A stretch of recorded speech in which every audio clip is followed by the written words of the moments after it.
Well, it's our final Western Conference Tuesday of the year, so we take a look at some of the New Year's resolutions for teams in the Pacific Division and the Central Division. We will also wrap up with a little bit of World Juniors talk. All that much more in today's episode of Locked On NHL. You're Locked On NHL, your daily podcast on the National Hockey League.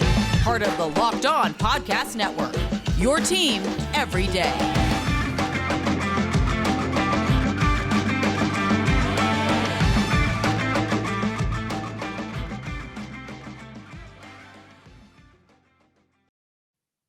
Hello and welcome back to Locked On NHL's Western Conference Tuesdays.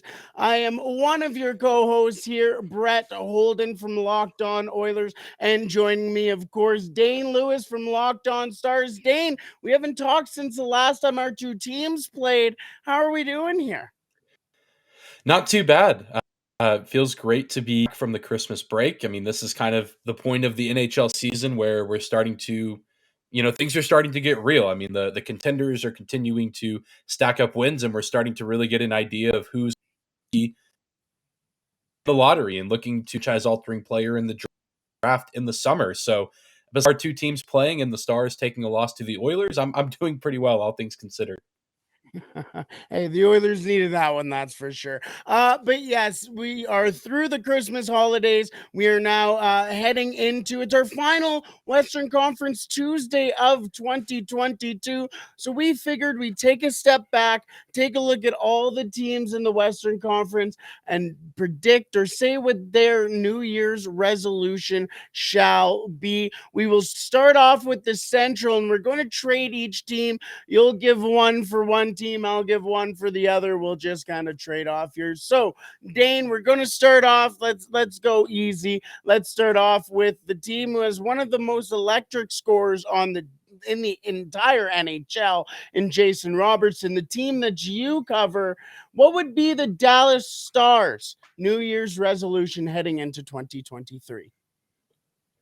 Yeah, there's a few ways you could go with this, and I mean, I think you could make an argument for each and every one of these, but the one I'll pick just for the sake of this episode and something that I think if the Stars are able to correct, I think they can really take their game to the next level, and that's just finding ways to commit less penalties. I think that's a pretty practical resolution for them. It's gotten a little better here in the past month or so, but at the start of the season, it felt like the Stars were racking up, 6, 7, 8 times that they were shorthanded a game and just allowing way too many power play opportunities for their opponents. And the Stars do have a strong penalty kill, but they've lost a few games this season because of their inability to stay out of the box. Even if it doesn't necessarily result in a goal for the opponent, the Stars offense suffers quite a bit when they're playing with only 4 men on the ice because they can't get their game going. I mean, they've scored, I think, like 2 or 3 shorthanded goals this season, but it's not quite the same. And so if there's one thing that the Stars really need to look to change as a team, something that they can, change right now outside of adding a player at the deadline, I think it has to be the penalties that they commit and trying to limit those and try to be 5-on-5 as often as possible. So, just a quick question off that. My question would be about the penalty kill. Obviously, one thing you can change about the penalty kill is, well, being shorthanded less. But if you were the Dallas Stars, what would you really focus on the penalty kill? How would you change the penalty kill for them? Yeah, I mean, there's not a ton I think that you have to explicitly change. I think it's still in the top 5 in the NHL, but I mean, I think trying to find ways to clear a little more often, which is obviously easier said than done, but the Stars do a pretty good job at that because, you clear the puck and you can get those fresh legs out there on the ice. And even though you're down a man, if you have guys that aren't necessarily tired or fatigued, you tend to do pretty well. And then the Stars also have been the beneficiary of some pretty solid play from Jake Ottinger this season, and so that tends to help the penalty kill some as well. And really, when the Stars are getting beat, it's whenever they get those really long shifts where they're not able to swap out guys, and the offensive team is really able to get their passing and their cycles going, and they eventually are just able to work for 45 seconds or a minute and get that really clean open look. And I know even in that Oilers game, we saw that happen. I believe Zach Hyman got a really wide open power play look pretty early in the game that got the Oilers on the board and kept that game competitive, because I think that was a response after the Stars had scored the first goal of the game. So it's just situations like that where you got to find ways to clear a little bit more often and just try to keep your head above water. Alrighty, let's move on to the Winnipeg Jets. And my New Year's resolution for the Winnipeg Jets is we're going to stay a little bit here on the power play, shorthanded, the special teams side.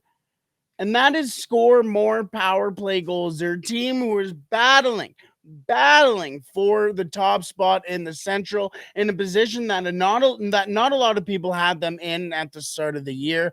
And now we're sitting here and we're going, oh, every day it's changing between the Dallas Stars and the Winnipeg Jets. But the thing that will really separate the Winnipeg Jets right now would be their special teams. You mentioned the Stars penalty kill, Dane, but the power play for the Winnipeg Jets currently sits 14th in the NHL and with 23%. That's a team who is, again, as mentioned, battling for the top of their division, battling for playoff position, excuse me. But they're also a team who has a lot of firepower up front. So why are they not scoring? Guys like Josh Morrissey, who's getting now the moniker Josh Norrisy, is a very strong offensive player who should be helping on the power play. Nick Ehlers, Mark Scheifele, Blake Wheeler. We can go on and on and on. And I haven't even mentioned Kyle Connor yet about all the players who can help them on the power play, but yet they're sitting here middle of the pack. Imagine if this team could get a solid power play going. They would be potentially the scariest team in the league this year. To complement that, they also have a top 5 penalty kill already this year, 5th in the NHL when it comes to penalty killing with a very solid 81.9%. So you hand that with a very good shorthanded team, with a very good power play team, and this team could go far, but they need to figure out how to do so. It's tough because, again, not a lot of people had Winnipeg where they're at, but imagine if they do have that. Yeah, no doubt. And I keep telling myself that watching this team, like you said, go back and forth with the Dallas Stars. I mean, if they had a really explosive offense on the 5-on-5 and the power play, I mean, I think they'd be one of, if not the best teams in the Western Conference. But at least even last I checked, 5-on-5, it's not an elite offense, but I mean, they do just enough to win these games. And then, of course, you have Connor Hellebuck, who I think is worked himself into the Vezina conversation at this point in the season. And of course, that's a huge reason of why they've done so well. But yeah, if they find a way to get that offense clicking, if they're able to add a few pieces at the trade deadline, they could be a really dangerous team come postseason. Alrighty, let's head to the reigning Stanley Cup champions, Dane, a team that's been riddled with injuries so far this year. What do you think the Carolina Hurricanes, excuse me, we're back from holidays, baby. The Colorado Avalanche. What do you think they can do for their New Year's resolution this year? Well, I think you hit it right on the head with the injuries because you look at this team and they don't necessarily do that many things poorly. I think what has plagued them this season has been the shorthandedness, and obviously their captain Gabriel Landeskog hasn't played at all this season, but he's, I believe, only maybe a couple weeks or maybe 2.5 weeks or so from coming back. They've been without Nathan McKinnon for stretches of the season. Arturi Lehkonen has been out for a good chunk of the season as well. Just, I mean, you can kind of go all over the roster and say, this guy's missed some time, this guy's missed time. I really think, and it's hard to call it a resolution because it's not really something that I think they can control that well, the Avalanche. But if they find a way to stay healthy and keep all of their guys on the ice at once, I mean, we've seen this season when they have those guys out there, and they're still one of the best teams in the league and certainly should be poised and be in the conversation to make it back to the Western Conference Finals. I think if they're able to maintain the roster, maybe add a few pieces at the deadline, depending on what their situation is there. I really think that that's it. I mean, it's hard to look at this Avs team and say, oh, they do this poorly because they play pretty good defense. They have good goaltending. They still score a few goals. So this team, really the only flaw is something, again, that they can't control. And that's the injuries of some of their players, which a lot of them are going back pretty soon. It's pretty scary considering where the Colorado Avalanche are this year. with all the injuries that they have had. I mean, they're currently sitting, this is the third team we talked about in the Central. So, third place in the Central right now with all the names that you mentioned out, and somehow Cale Makar, knock on wood, somewhere has been able to stay healthy. It has been fantastic. And the only really reason I would say and plus their goaltending has been fantastic. A guy that you bring in who had a sub 900 save percentage last year in Georgiev and is now one of the best goaltenders in the league statistically. Yeah, there's a lot of very good things happening. Just wait until they get full firepower under their belt here. They could be very scary. The next team we will go to is the state of hockey, Minnesota. Minnesota Wild, they had a very difficult start to the year. Again, not the start that everybody thought they would have. And at the start of the year, it kind of seemed like every time they would play the Vancouver Canucks, it was a little bit of the toilet bowl going at the time. But the Minnesota Wild have figured their way back. They're battling for third in in the Central Division right now, and for a wild card spot as well. So you're sitting there, and this may be very simple for Minnesota, but play your game. That is my resolution for the Minnesota Wild. I think they're starting to get away from the old Minnesota Wild mentality. You know, the old Minnesota Wild, you go in there, it's a tough place to play. It's a very difficult defensive team that you're going up against, and they're going to go and play very technical hockey against you. So far this year, and you got a lot of very good players in there that can help dictate the pace of play.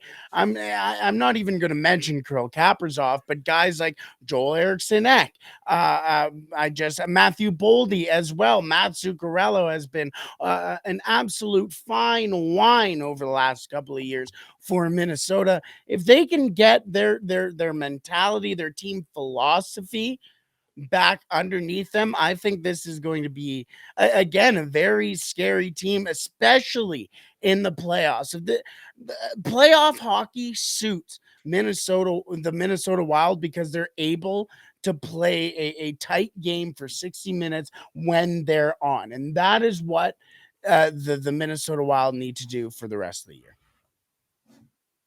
Yeah, I mean they've bounced back in a big way and really have kind of found their footing after the start of the season when I think you could compare them like to the Vancouver Canucks of teams that had high expectations, but now it's kind of a tale of two teams. Vancouver has continued to be a struggling team, a team that really has no identity, while the Wild have kind of found who they are, and it just took them a little bit of time there. But yeah, they're tied for the Central Division, so certainly in the thick of things, and could be, like you said, a very dangerous team in the Stanley Cup playoffs this year. Just the players that they have and the style of hockey that they play.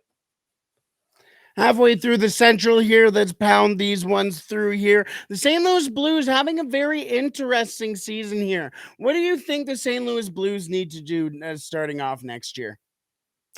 I think part of the resolution for the Blues might be something that has to be addressed this offseason. I think that I don't want to say full rebuild, but I think that they just have to kind of take a step back and look at this team and say, okay, we might have to tear a few things down and start to kind of place some new pieces around the roster. A lot of their older guys are kind of on the final year of their contracts. Guys like I think Ryan O'Reilly nearing the end of his deal, and a few of these veteran players that helped bring the Stanley Cup to St. Louis back in 2019. A lot of these guys just aren't quite playing at the same level. And then, of course, you're seeing Jordan Bennington have a little bit here statistically, but also kind of being, it seems, troublesome for this team with some of his antics on the ice, and seems to be a little bit of drama within that building and in that locker room.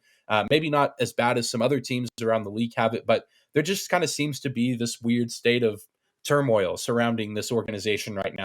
You have good pieces. You know, you have Robert Thomas, Kyrou, and a few other really good up and coming players. But then you also have these older guys that I don't want to say they're checked out, because I think that the NHL has some of the most competitive people on the planet playing in the league, but not the players that they once were. And they're kind of at the end of their contract. So it's just in this weird, the Blues just are in this weird space where they're not an awful team, but they're not necessarily a team that's going to blow you away. Yeah, no, I completely agree there. They're almost in the situation of poop or get off the pot here, I think. And I think for the next team, for the Nashville Predators, I think that's kind of where we sit with them as well. Cause you sit there and you go, okay, they're 33 points. They're what, 5 points out of a playoff spot right now. But I sit there and go, who's going to help this team take the next step? Tanner Janot hasn't been fantastic. I shouldn't say he hasn't been fantastic. I think he's had a solid year. I just don't think the pucks are going in for him. But if that's happening, that means somebody on your team needs to be picking up the slack for you. Philip Forsberg isn't good enough, and he's a fantastic hockey player, but he isn't good enough to be taking this franchise to the next step. They need to find they let go of Ely Tolvanen. There's a lot like they need top end talent in Nashville, and continuously each year they just don't get it, whether that's a drafting situation, whether that's pro scouting, whatever that is. I sit here and it feels like, oh, we're looking at the exact same team every single year for the Nashville Predators. And guess what? They're in the exact same spot that they've been in every single year. So honestly, for me, I think it's a poop or get off the pot type situation again for the Nashville Predators, and go and find some talent, top end talent, scoring talent. I mean, you got Roman Yossi as well, obviously, but not the guy who's going to pick it up for you. Yeah, I wholeheartedly agree. I think the Blues and Predators kind of fall into that just mediocre pile that in this season in the NHL. I mean, there's always going to be those teams that are going to kind of hang around until the late stages of the spring, but probably won't make the playoffs. And I think those are those two teams. And so with the final two teams in the Central, you can almost just lump the Blackhawks and the Coyotes together.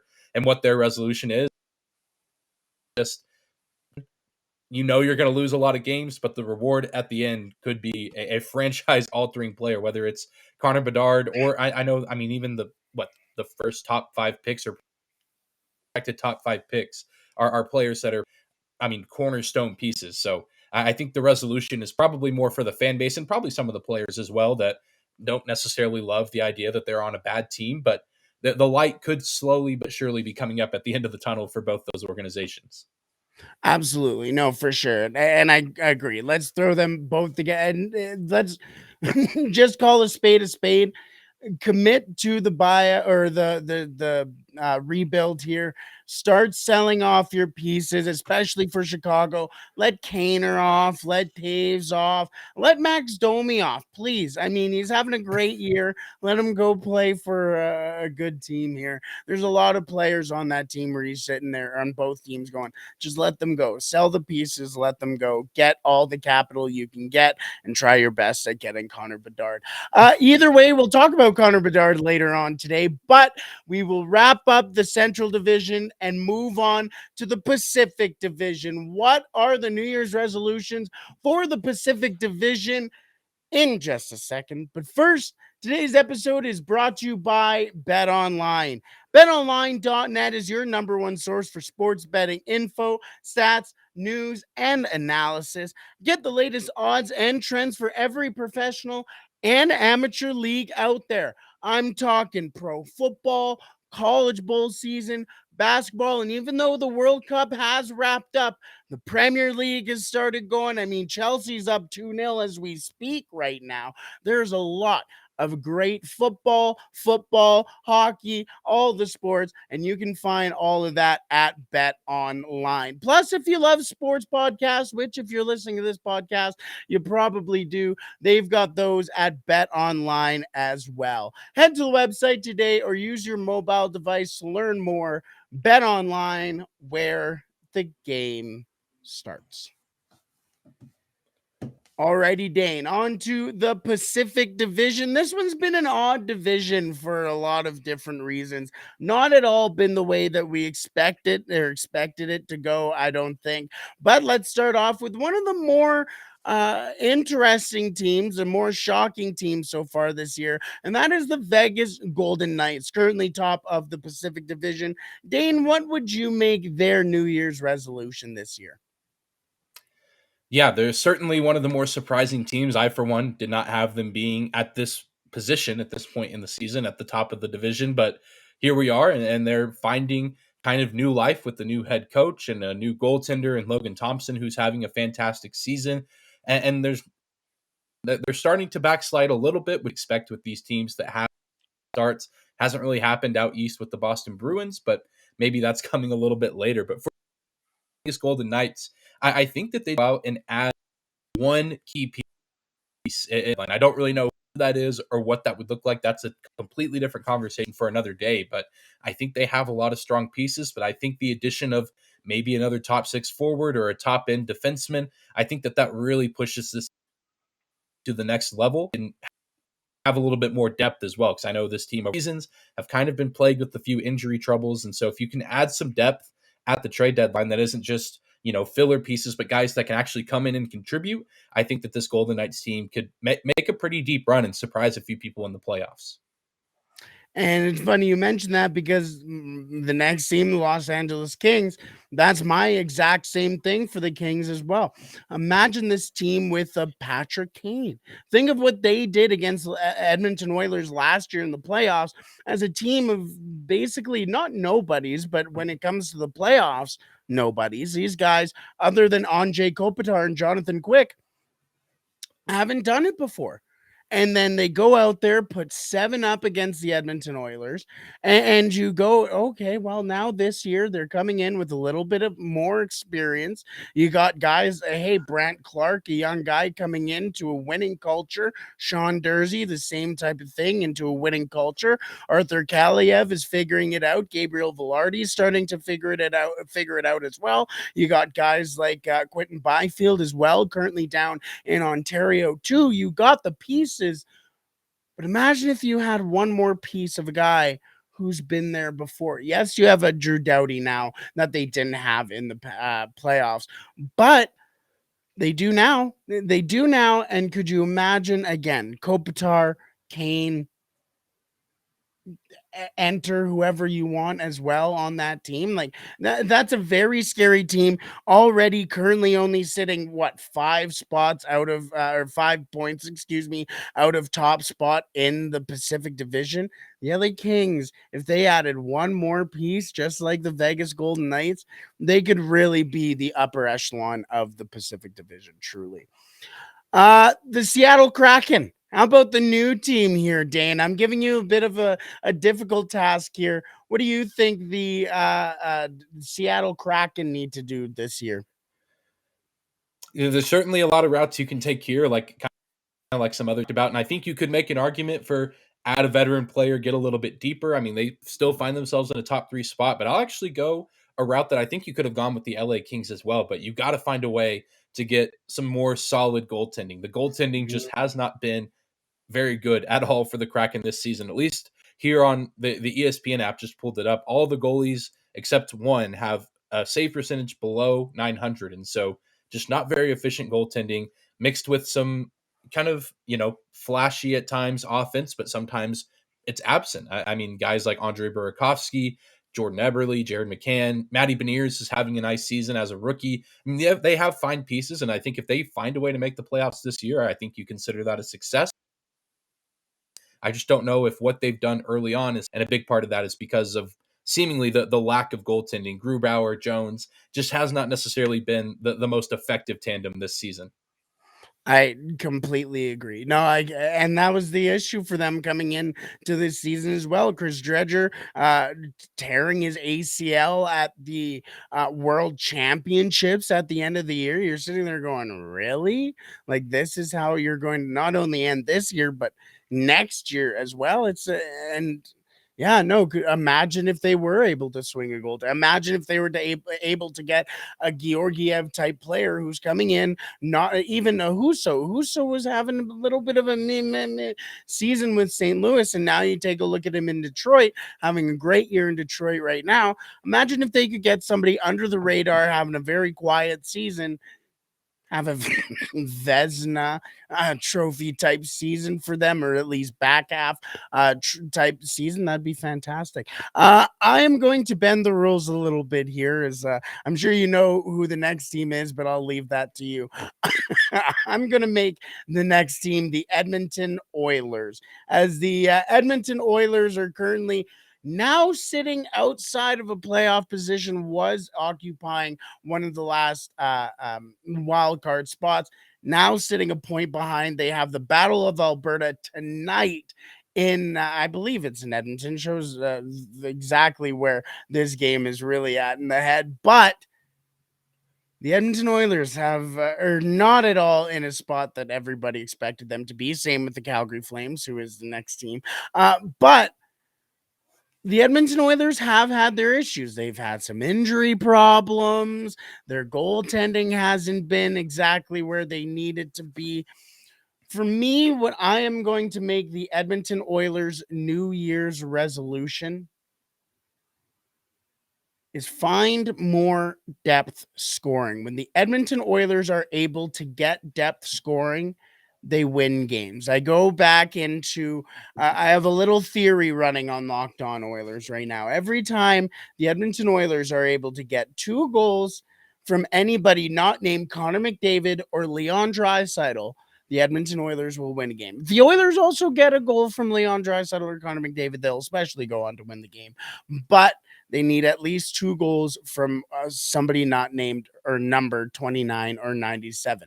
Dane, it happened against the Dallas Stars, and look what happened. They go on to win. The 3 games beforehand, they didn't do that either, and they lost those games. Now the Edmonton Oilers are finally being able to find guys like a fourth line of Clean Costin, Derek Ryan, and Devon Shore was able to find scoring for the Oilers, and the Oilers were winning. Now they're starting to get healthy. Now they're finally able to run an entire, excuse me, excuse me, an entire center line of Connor McDavid, Leon Draisaitl, Ryan Nugent-Hopkins, and Ryan McLeod. And that is a fantastic spine of a team, no matter where you go. Now the Oilers are finally able to run with that. And then if they're able to have even a Ryan Nugent-Hopkins, who's, by the way, top 10 in points so far this year on a third line, you're naturally going to get more point production and hopefully more wins from the Edmonton Oilers. So that's where I'd sit with the Edmonton Oilers. Yeah, I think that's a fair assessment. And even kind of getting prepared for that Stars Oilers game last week, that's what I noticed. I was like, when the Oilers win games, it's because they're in these shootout, high offensive power games where it's 5 or 6 goals for each team, and they're finding ways to edge out the opponents. Whereas, if they're not getting offense from 97 or 29, things don't tend to go their way. So yeah, if they can get some support for their superstars, I think that the Oilers could turn out just fine. And I know their counterparts in Calgary, the rivals, kind of in a similar situation, kind of in the middle of the pack and needing some depth scoring as well. But I'll go back to the goaltending side.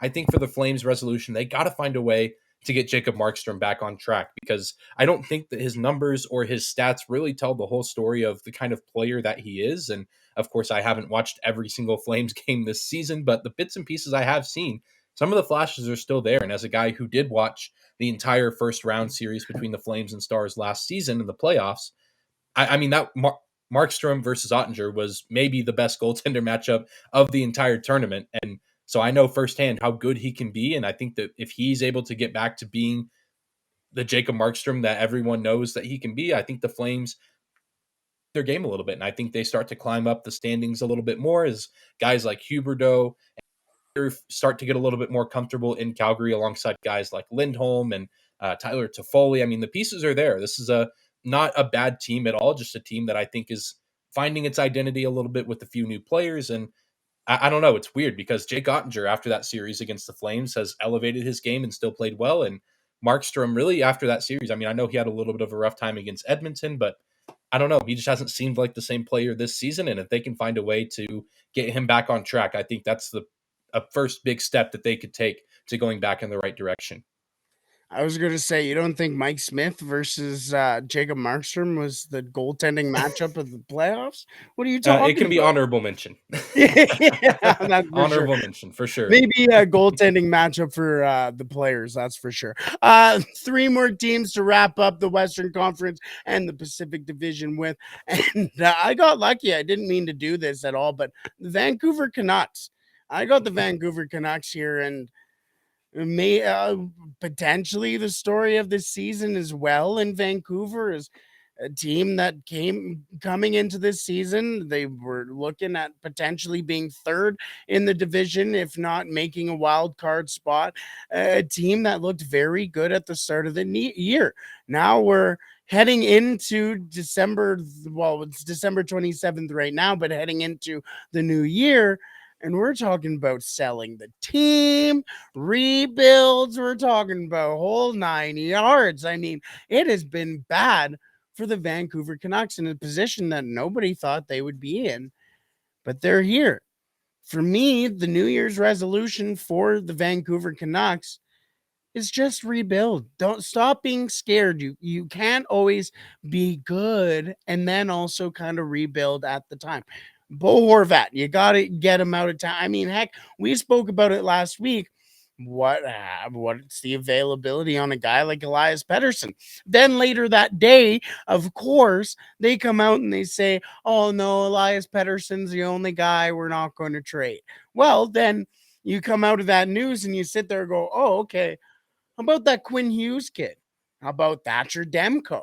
How about all these other players? I mean, we know about Brock Besser, but now he's gone. You just signed Kuzmenko. Now could he be gone? Mikheyev, all these players, and you're going, well, first of all, those are all players who can get you draft capital, trade capital, anything that you basically want, especially in a guy like Elias Pettersson. So another one of those poop or get off the pots here. Get off the pot. Just let this team rebuild. You know what? It's fine. The fans are calling for the rebuild. You're not going to stop selling tickets as a team who has gone through it before for 10 years. 10 years, a decade. We named it. I'm losing my voice over it because we called it the decade of darkness here in Edmonton. And there were still sellouts. Heck, we were throwing garbage onto the ice in the third game of the season when Nail Yakupov had to come and save the day for the Edmonton Oilers in 2012. That was the state of the Edmonton Oilers. Just rebuild. It's fine. Fans are still going to come, and if you make the team better in the long run, even more fans will be putting their bums in those seats. So rebuild. You got the tools to do so. You're one of the best possible teams to make a rebuild right now. And imagine if you got a top 5 pick on top of it. Imagine if you got a Fantilli, a Bedard, a Michkov, whatever. You have the assets to do so. Go and do it. I don't understand why. But you could probably say the same for San Jose or Anaheim, right, Dane? Oh, no doubt. I was going to say after that, I think San Jose falls into the category of how to properly tank and how to properly rebuild, where they've fully embraced it. They know they're not going to be a good team this year, but they're finding ways to still.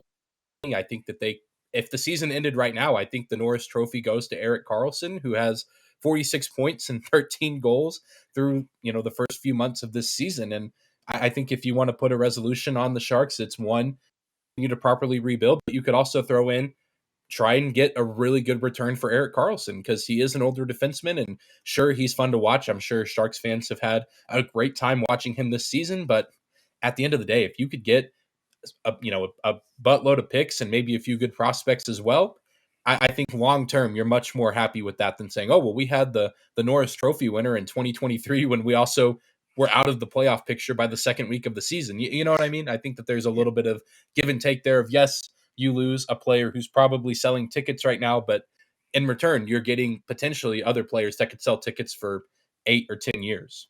100%. No, 100%. You can say the same thing with Anaheim as well. Take a look at Trevor Zegras, Mason McTavish, Jamie Drysdale, hell, Olin Zellweger is a draft pick of the Ducks. Lucas Dostal is finally looking good for them as well. They got pieces, but let's start surrounding those pieces. You got the ability to do so.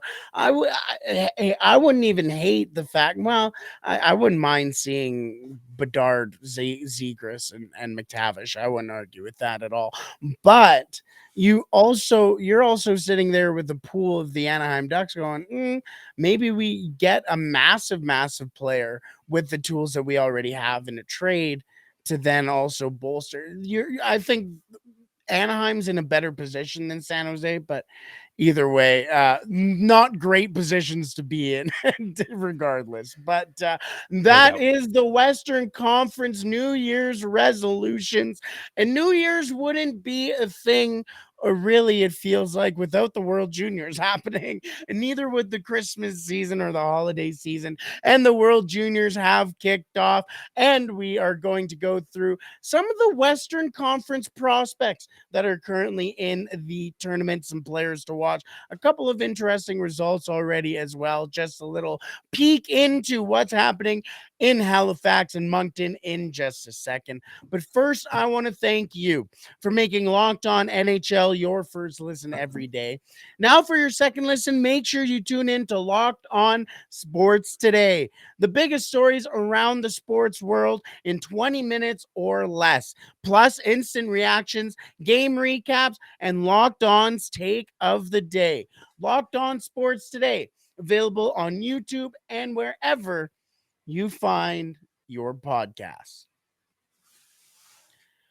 Alrighty, Dane, my favorite part of the year, I won't lie, genuinely, is the World Juniors. I love the World Juniors each and every year. It starts on Boxing Day, obviously, as always. And it's because I'm a prospect guy. I love prospects. I love watching genuine hockey. This is what hockey is about here. You don't have the systems. You just have a bunch of guys going out there and playing for the crest. And right now, we've already had some interesting score updates and results already in the World Juniors. Right now, as we speak, Sweden and Germany are up on the TV as well. But I shouldn't bury the lead here, and I'm sure people already want to talk about it. But the Canadians, the defending gold medalists, the champions, either way, started off their tournament with a difficult 5-2 loss to Czechia. Now, I'm the Canadian, I know. Down in the States, you guys had a more favorable result, a more favorable 5-2 result to the Latvians. But let's start off with Canada, as a Dallas Star prospect is on the Canadians, Logan Stankoven. First of all, let's talk about Logan Stankoven, and then let's talk about the result as well. Logan Stankoven, how have you seen Logan Stankoven so far from the Dallas Stars aspect and just as a player in general? Well, from a Stars aspect, everything that we've seen from him leads us to believe that he's an absolute steal, a guy that was taken in the second round of the 2021 draft. A little bit undersized, not the biggest guy, but I mean, he's just been an electric factory with the Kamloops Blazers last season and this season. 44 points through 21 games this season, and an easy bid to be on this World Junior team for Canada, amongst some other, I mean, just juggernaut players like Bedard, Shane Wright, just to name a couple. I mean, he's a special player and a guy that I think very well could Dallas this season alongside fellow 2021 draft pick Wyatt Johnston. But I think it was one of those situations where there wasn't quite enough room for him on the team, just as far as roster space, and carrying the Memorial Cup, the owner of the Dallas Stars, also the Hoops Blazers. And so I'm sure he wants the best players possible on that team to try and win the Memorial Cup. And so it's just one of those situations where we're wait one more year to get, but or stay in Dallas wearing the green sweater, and likely putting up goals. But obviously kept off the score sheet in Canada's first game against Czechia. But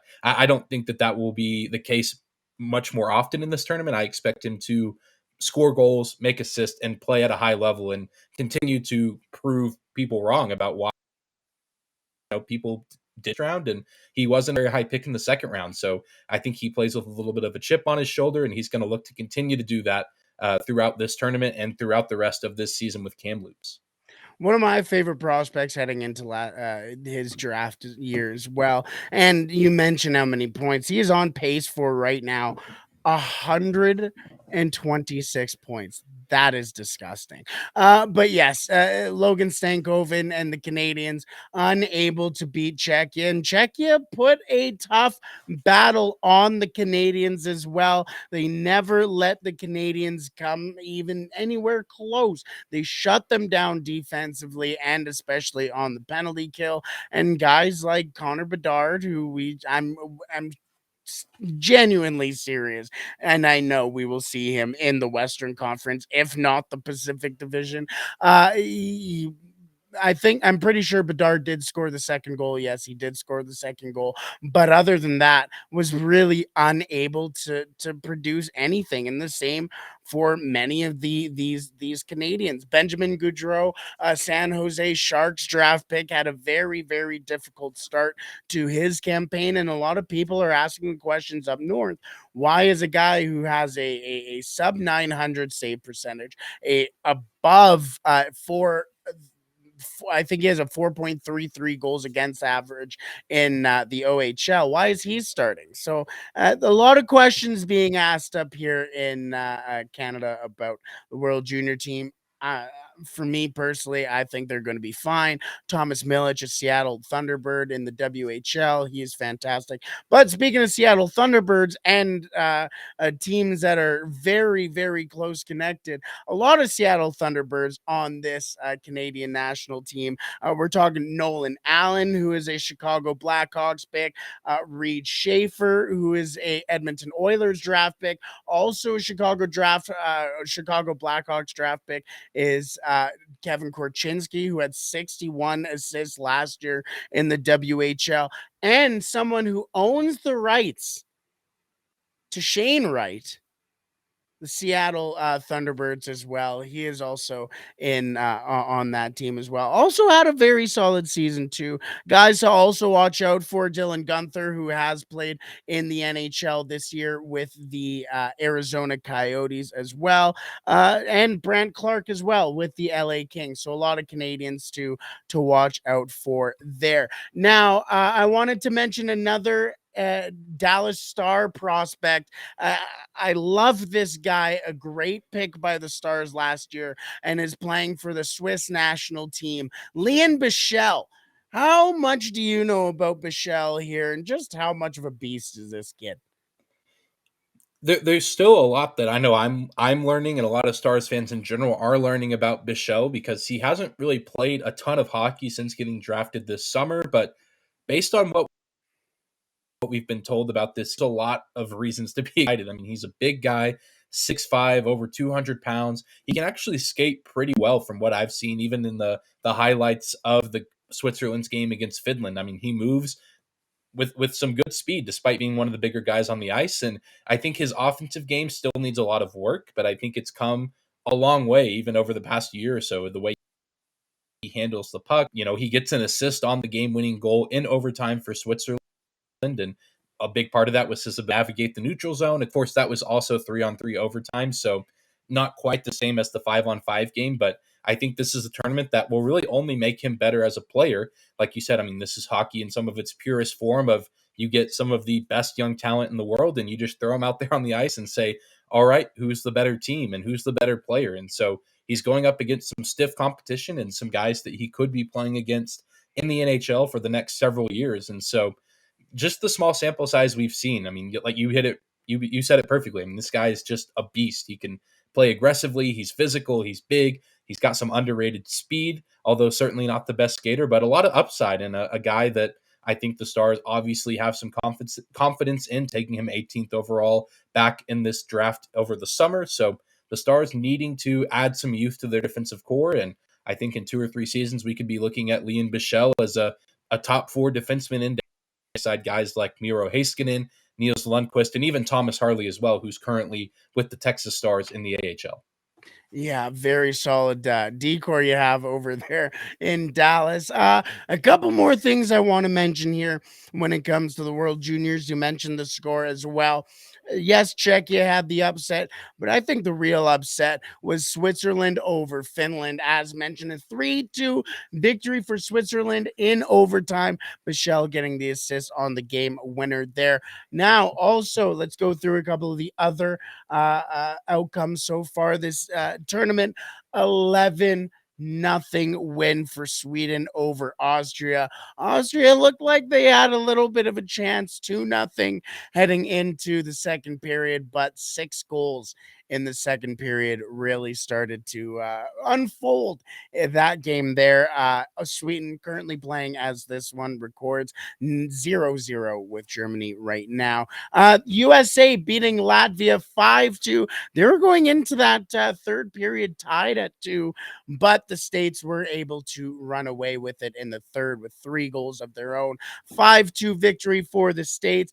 And of course, Canada losing 5-2 to Czechia yesterday in the nightcap. A very difficult start for Canada. And this morning, Slovakia and Finland, a 5-2 win for Finland, making up for the 3-2 loss in the previous game, or for their opening game, excuse me, of the tournament. And they also went into the second period tied 1-1. So that was very interesting as well. Dane, just a couple more things I want to mention about the World Juniors here. Finland, a team to watch, as mentioned. We already mentioned their results so far, but a lot of top end talent as well. Elias Pettersson, no, not that one. The one the Vancouver Canucks drafted last year from Sweden, a defenseman there. Philip Bystead as well, a top pick for the San Jose Sharks. Liam Ogren, Jonathan Lekekermaki, a very good team here for Sweden. As mentioned, they are currently 0-0 with Germany as we speak, but an 11-0 win yesterday over the Austrians. Is it just an Austrian game, or should we be a team to watch, really? Should we watch Sweden here in this tournament? Yeah, I mean, I think you always have to give credit to all of these teams. I mean, these are the best around the world for their respective countries. And teams are going to have more talent than others, but at the end of the day, I mean, you get talented players from all over the world. I know people aren't may not always be quick to say. I mean, Germany in this tournament, you say, is Germany really a hockey country? But Leon Draisaitl from Germany, one of the best leagues. So you never know when you're watching one of these games. You could be watching the next Leon Draisaitl, next. I mean, whoever. Yeah. I mean, these players all start somewhere. These guys make a name for themselves in this tournament. And so it's not always the Canadians or the Americans or the Finns. I mean, sometimes it is the people, the guys from Sweden, from Switzerland, from Germany. So that's the exciting part about tournaments like this. Yeah, look at Nico Heischer. Ended up cementing himself as a first overall pick after his year as well. And finally, we'd be remiss not to mention the States as well. A lot of top end talent from the States. A big win over Slovakia. Did I mention Slovakia? Sorry, they didn't play Slovakia yet. Was it Slovakia? I just absolutely messed it, didn't I? It was Latvia. There we go. Words are fun. A big 5-2 win over Latvia yesterday, but I want to mention their prospects there too. Sean Barons as well, defensive prospect for the Colorado Avalanche. He's going to be a fantastic NHLer as well. Jack Peart for the Minnesota Wild. He is a great defenseman too. I mean, watching Jack Peart play high school hockey, and he's from Minnesota too, being able to manhandle Minnesota hockey players. He might be one of the best defensive prospects we see over the next couple of years. So watch out for Jack Peart as well. Then of course Logan Cooley, Arizona draft pick, went third overall last year. Such a fantastic talent. Honestly, almost NHL ready for me for Logan Cooley too. And then a couple of Winnipeg Jets draft picks, Chaz Lucius, Rutger McGrory as well. They are very, very good talents there. And as well, can't forget Chaz has a brother who has a name almost as cool in Cruz Lucius. So a lot of great names coming out of the U.S. team. And of course, to wrap up the all name team, Jimmy Snuggerud too. So the state's going to be fun to watch. The World Juniors are going to be fun to watch. Dane, this has been a long one, but that is okay. It is the holidays. Enjoy the holidays. Dane, what have you been up to for the holidays, and where can everybody find you heading into the new year? Yeah, just been back at home with my family and still with them now. I'm sure people watching on YouTube notice the different background, but just been spending some time with them. But of course, excited to jump back into watching some hockey, whether it's World Juniors or Dallas Stars hockey, taking on the Nashville Predators tonight. Always fun when those teams get together. And people can find me on social media just at Dane_Lewis on Twitter. And if you're interested in any Dallas Stars content, you can find Locked On Stars on social media as well, Instagram and Twitter. Just type in the show name be found on YouTube and all podcasting platforms for free, just like Locked On NHL. Absolutely. And I've been doing the same thing finally. I've spent some time with the family, but you can find me at the real Holden 40 on everything. I'm talking Twitter, I'm talking Instagram. I think my Vine is still at the real Holden 40. So make sure you follow me there. But you don't care about me, you care about the Oilers and Locked On Oilers. And you can find us on Twitter at Locked On Oilers, exactly how it sounds there. And if you haven't subscribed on YouTube already, what are you doing? Make sure you head over to YouTube, giving them a brand new name, and find Locked On Oilers there as well. For Dane and I here at Locked On NHL, Happy New Year until we see you on the flip side. Have a wonderful rest of the year. Stay safe. Don't do anything we wouldn't do.